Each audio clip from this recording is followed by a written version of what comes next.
ప్రారంభించే ముందు మేము మాట్లాడేటప్పుడు అధ్యక్ష కొంచెం ఆ టీవీ స్క్రీన్ మమ్మల్ని చూపిస్తలేరు అధ్యక్ష. నిన్న మొన్న కూడా అట్లే అయింది. మొన్న పార్లమెంట్లో రాహుల్ గాంధీ గారు కూడా అదే చెప్పిండ్రు. రాహుల్ గాంధీ గారు మాట్లాడుతుంటే స్క్రీన్ చూపిస్తలేరని చెప్పిండ్రు. రాహుల్ గాంధీకి వారసులు అని చెప్పుకునే మీరు కనీసం అట్లాంటి పని చేయకుండా మేము మాట్లాడేటప్పుడు ప్రతిపక్షాన్ని చూపించాలి, అది స్క్రీన్లు తిప్పొద్దని మీ ద్వారా విజ్ఞప్తి అధ్యక్ష. రెండవది అధ్యక్ష, గౌరవ ఉప ముఖ్యమంత్రి గారు చాలా అనుభవజ్ఞులు, ప్రతి సభలో ప్రతిపక్షంలో కూడా 10 ఏళ్ళు ఉన్నారు. మేము మాట్లాడేటప్పుడు ఇంటరప్షన్ చేయకుండా లాస్ట్ టైం బడ్జెట్లు 2023-24 ఇక్కడ నుంచి బట్టి గారు మాట్లాడితే దాదాపు గంట సేపు మాట్లాడారు. ఆర్థిక మంత్రిగా నేను అక్కడ ఉన్నాను. ఒక్కసారి కూడా మా మంత్రులు కానీ నేను కానీ లేవలేదు, ఒక్క నిమిషం కూడా డిస్టర్బ్ చేయలేదు. వారు మొత్తం మాట్లాడిన తర్వాత నేను రిప్లై ఇచ్చాను. సో ఆ సంయోనం ఉండాలని చెప్పి కూడా నేను మీ ద్వారా విజ్ఞప్తి చేస్తా ఉన్నా.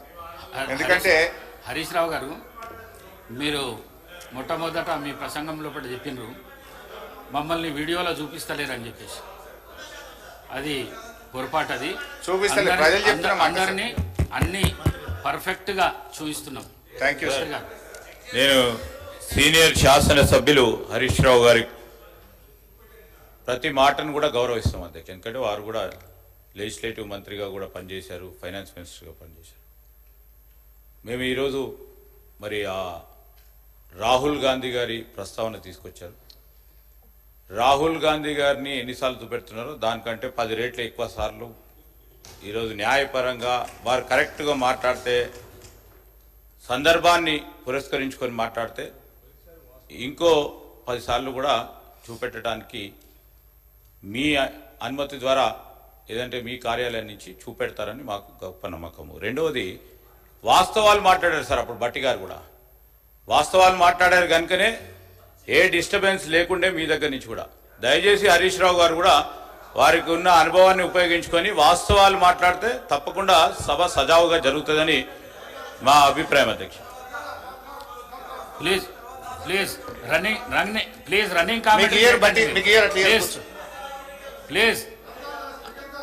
జగదీశ్వర్ రెడ్డి గారు, ప్లీజ్ రన్నింగ్ కామెంటరీ చేయకండి దయచేసి. ప్లీజ్ ప్లీజ్ అక్కడ నుంచి ఏం లేదు. Thank you speaker sir. Please please అధ్యక్ష ప్లీజ్ ఇస్తాను నేను. గౌరవనీయులు ప్లీజ్ అన్న, అట్లా ఉన్నది సార్. ఇప్పుడు ఇట్లా మంత్రులు లేవడం సబబు కాదు సార్. కూర్చోండి దయచేసి. ఇప్పుడే ఇస్తాను. ఇట్లా ఉండదు అన్న. ఎల్ఏ మినిస్టర్ గారు చెప్పండి కొద్దిగా. ఇప్పుడే అధ్యక్ష, గౌరవనీయులు ఎల్ఏ మినిస్టర్ గారు అన్నట్టు రాహుల్ గాంధీ గారి బాటలో నడుస్తామని చెప్పారు. అదే రాహుల్ గాంధీ గారు పాంచి న్యాయ గురించి కూడా చెప్పినారు. ఎమ్మెల్యేలు పార్టీ మారితే వెంటనే డిస్క్వాలిఫై కావాలన్నారు, వాళ్ళతో రాజీనామా చేయించారు. రెండవది అధ్యక్ష, మేము కూడా సబ్జెక్టే మాట్లాడతాం. We will not deviate from the budget.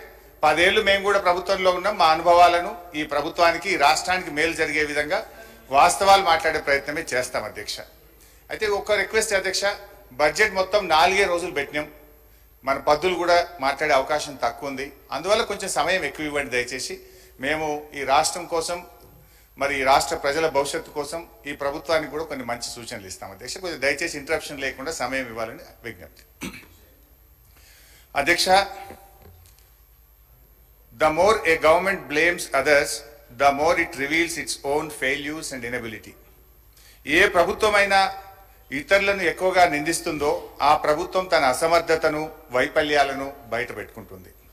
Congress ప్రభుత్వం ప్రవేశపెట్టిన బడ్జెట్ గురించి వ్యాఖ్యానించడానికి ఈ మాటలు సరిగ్గా సరిపోతాయి.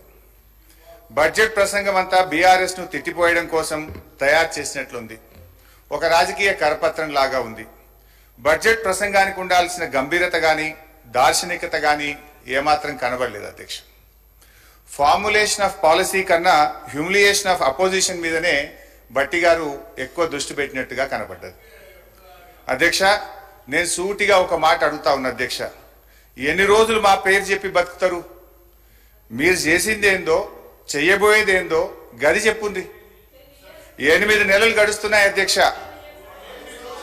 మన రాష్ట్రంలో దశ దిశ లేని పాలన నడుస్తుంది. ఈ రోజు వరకు ఒక్క పాలసీని సమగ్రంగా రూపొందించలేదు, ప్రజలకు వెల్లడించలేదు.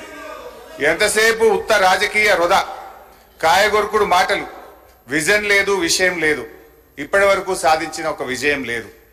ఆర్థిక మంత్రి గారు స్వీపింగ్ కామెంట్స్ చేయడంలో సిద్ధహస్తులని ఈ బడ్జెట్ నిరూపించింది. ఒకవైపు బీఆర్ఎస్ ప్రభుత్వం గత 10 ఏళ్లలో అన్ని రంగాల్లో పూర్తిగా వైఫల్యం చెందిందని రాశారు. మరొక వైపు ఇదే బడ్జెట్లో రాష్ట్ర తలసరి ఆదాయం 3,47,200